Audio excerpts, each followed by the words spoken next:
어쩜 이렇게 시간이 안 가는지 정말 버스 안에서 고잉 이불 속에서 고잉 고잉은 언제나 너에게 고잉 고잉. Assalamualaikum warahmatullahi wabarakatuh. Perkenalkan, nama saya Tasya Putri Ramadhani, NPM 222908104. Di sini saya ingin memenuhi tugas UAS saya, yaitu membuat video tutorial menguji data, yaitu data yang akan diuji ada 6, yaitu uji normalitas, uji heterokedastisitas, uji multikolinearitas, uji T, uji F, dan terakhir uji koefisien determinasi. Jadi langsung saja kita simak videonya. Nah, jadi langsung saja kita buka Excel. Nah, langsung saja kita copy semua datanya. Lalu kita pindahkan ke SPSS yang di data view. Lalu kita paste. Nah, selanjutnya udah kita ke variable view. Ini kita ganti jadi X1, terus ke X2. Selanjutnya Y. Setelah itu labelnya itu kita tulis fasilitas kerja, yang kedua itu gaji, yang ketiga itu produktivitas kerja. Nah, yang mesti kita ganti jadi skill semua. Sudah itu baru kita ke data view lagi. Nah, sudah itu ke analis, ke regression, setelah itu ke linear. Nah,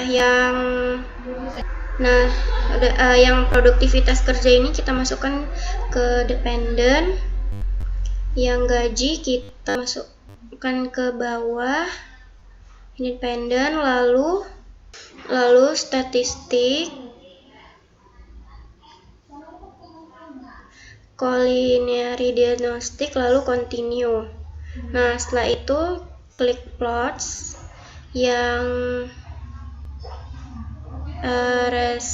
id kita ke Y, lalu yang zprate ini kita ke X, lalu continue, lalu save, lalu unstandardized, lalu continue. Nah, jadi udah ini aja yang diubah, yang lain gak usah. Setelah itu klik OK. Nah, dari semua ini yang belum ada itu adalah uji normalitas. Jadi cara mencari uji normalitasnya itu, lalu kita buka SPSS lagi yang ini, lalu klik analis, lalu non-parametric text, lalu one simple, lalu legalisi dialogs, lalu one sampel KS. Nah, ini kita pindahin, lalu klik OK.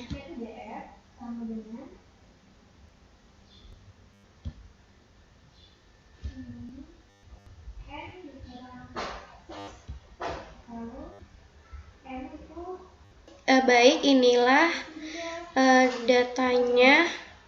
Nah, lalu ini kita pindahin dulu, kita copy as image, kita pindahin ke Excel.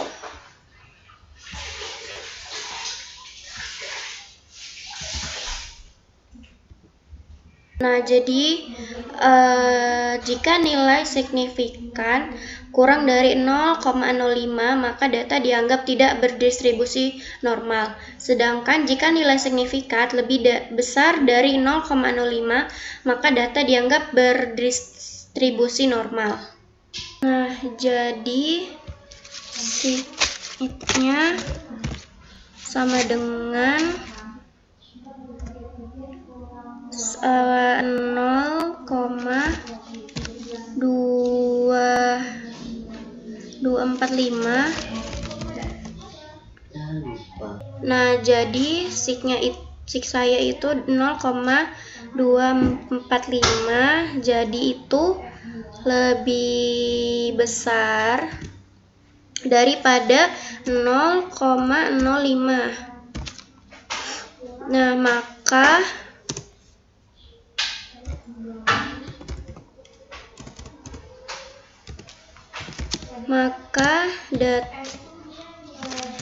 data saya berdistribusi normal. Nah, jadi yang nomor 2 itu adalah uji apa itu? Uji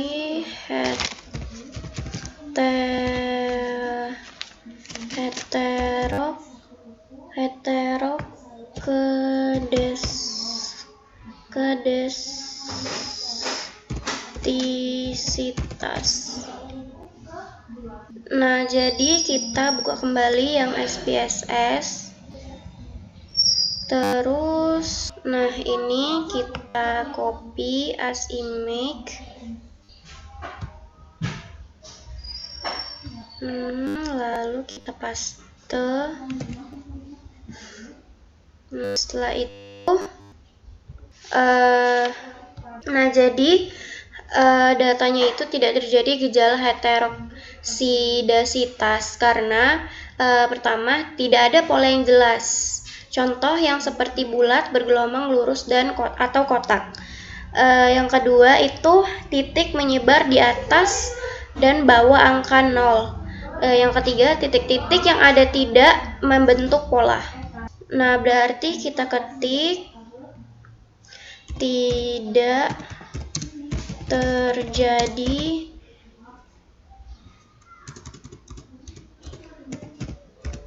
gejala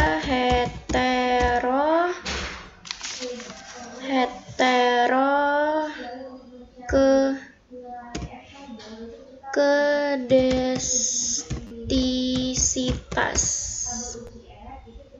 Nah, yang ketiga itu ada uji multikonealitas.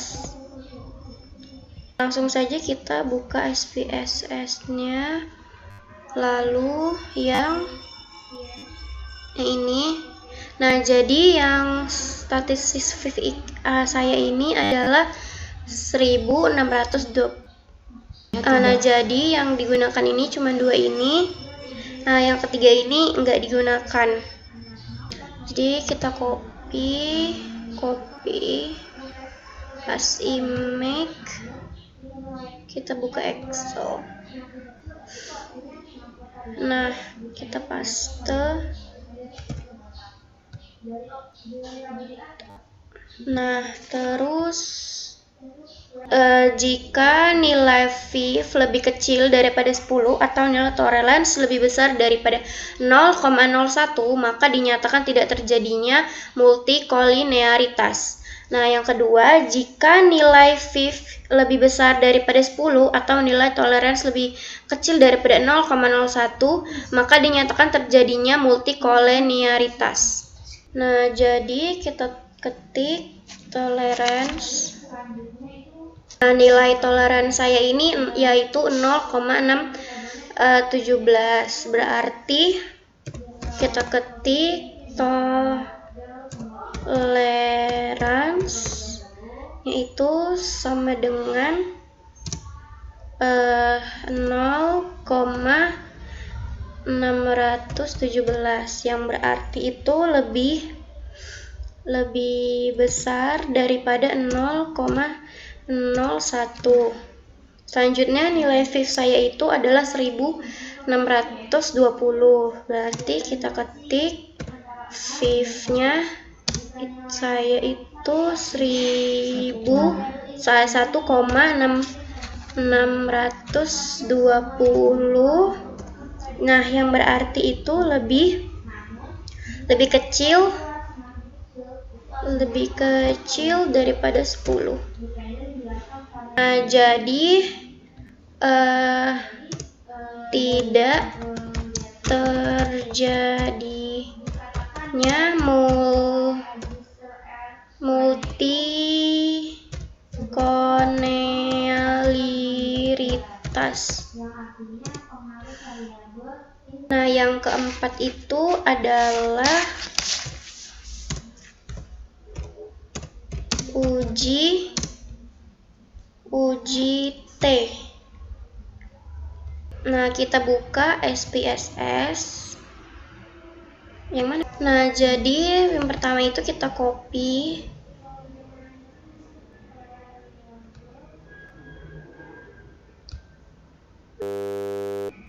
Kita paste. Nah, jadi yang dipakai itu hanya yang T dan segini. Yang ini 2 udah nggak dipakai lagi. Pertama-tama kita cari T-table. Jadi untuk mencari T-table-nya itu df sama dengan n dikurang k. Nah, jadi n itu jumlah responden saya yaitu 34, sedangkan k-nya itu adalah variabel saya yaitu yang berjumlah 3. Jadi df nah, jadi n-nya itu sama dengan jumlah responden saya yaitu 30, k-nya itu sama dengan variabel saya yaitu berjumlah 3. Jadi sama dengan 27. Nah, jadi kita buka T-table. Nah, ini yang kita lihat yang 0,05, kita cari yang 27 ini. Berarti dia df sama dengan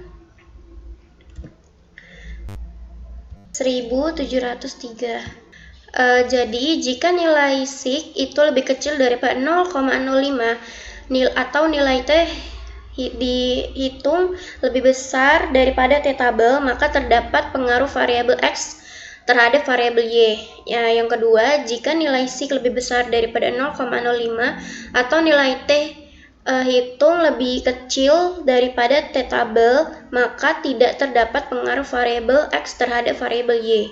Nah, jadi kita ketik di sini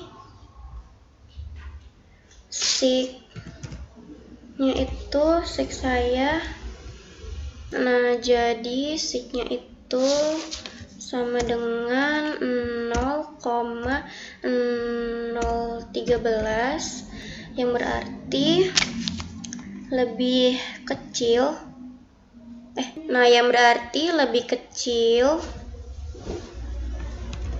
daripada 0,05.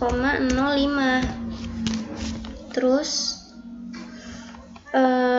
yang T-nya nilai T1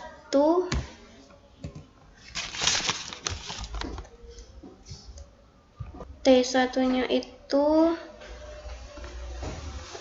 sama dengan 2,671. Berarti itu lebih besar daripada R-table saya yaitu 1,703.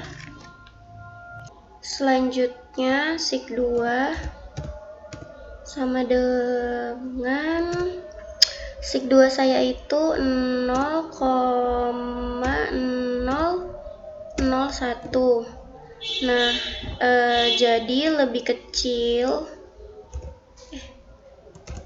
daripada 0,05.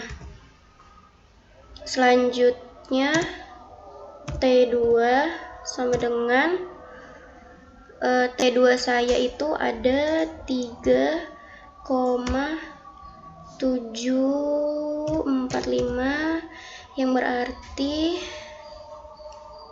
lebih besar daripada T tabel saya itu 1,703. Nah, jadi kita ketik lagi, terdapat pengaruh variabel X terhadap variabel Y. Jadi selanjutnya itu yang kelima, yaitu uji F. Kita buka SPSS. Nah, ini kita copy as image, kita pindahkan ke Excel, kita paste. Jadi jika nilai SIK lebih kecil daripada 0,05 atau nilai F hitung lebih besar daripada F tabel, maka secara simultan terdapat pengaruh variabel X terhadap Y. Yang kedua, jika nilai SIK lebih besar daripada 0,05 atau nilai F hitung lebih kecil daripada F tabel, maka tidak terdapat pengaruh variabel X terhadap variabel Y. Terus jadi yang DF2 sama dengan N dikurang K dikurang 1. Nah, yang 1 itu ketentuan. Jadi sama dengan mati ya. DF2 jadi K itu adalah jumlah responden saya, yaitu 30 dikurang variabel saya ada 3 dikurang 1 itu ketentuan. Jadi sama dengan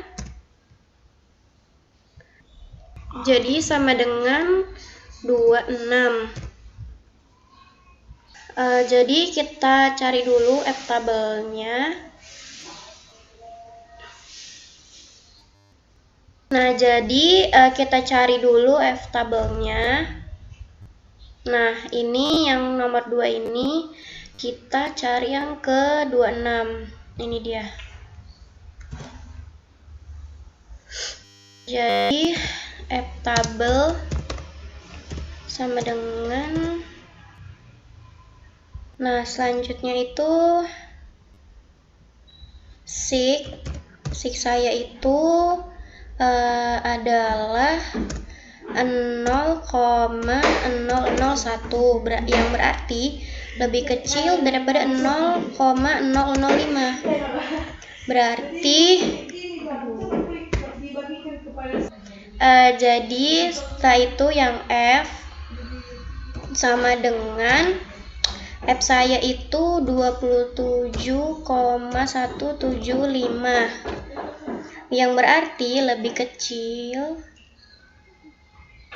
27,175 yang berarti lebih besar daripada F tabel saya, yaitu 3,369.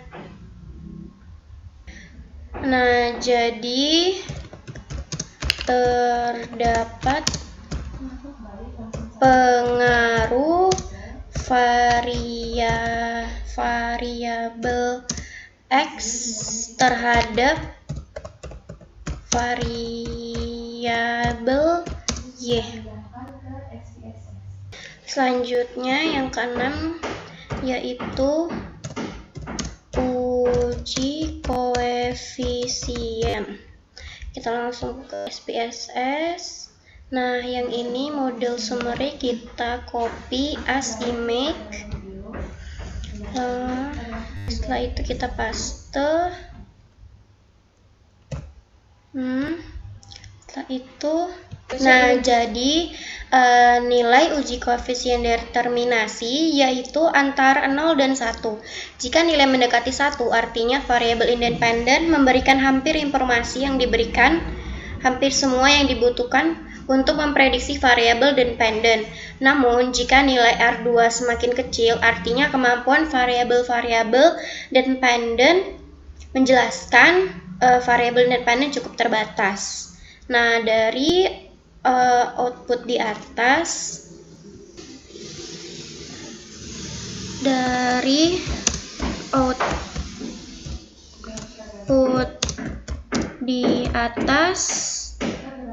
didapatkan nilai adjust R square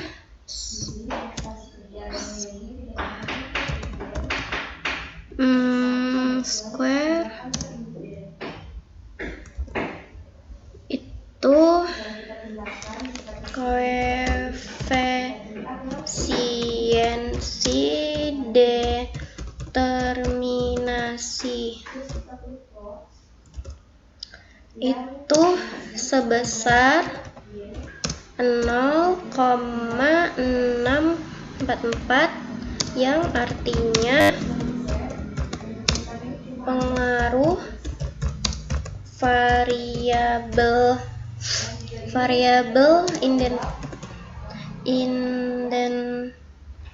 independen X terhadap variabel dependen Y sebesar 64,4%.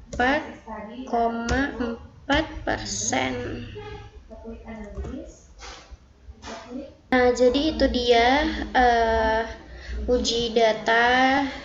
Nah, itu dia tadi video tutorialnya. Semoga bisa diterima. Assalamualaikum warahmatullahi wabarakatuh.